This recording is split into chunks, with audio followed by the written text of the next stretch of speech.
gwenge mag Kadhowadh Nam Chumbi. Odiochieng' manyoro ni neno jatend migawo mochung' ne weche mag somo mane Ezekiel Machogu ka bende na chulai mag tiegruok mag KUPPS kama bende koro oganda japuonjre mano ma bende notimo penj mar higa mokalo nyalo donje KUPPS mar mondo miyier courses mago mag mbalariany ma bende dwaro timo.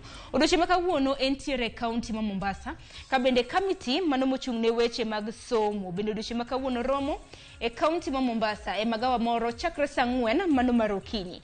To romo mare gi Nyakwaro Mgajwanga hiye odiochieng' ma kawuono en kaluwore kod nono kuo madibede ni nobedo mane penj mar klas 12 kramna KCSE e higa mokalo mano higa mar 2022. Koro odiochieng' ma kawuono bende Machogu ma bende jatend migawo mochung' ne weche mag somo biro bedo karomo kod committee mano mochung' ne weche mag somo kod jodito mopogore opogore ma bende nitiere e migawo mar weche mag somo.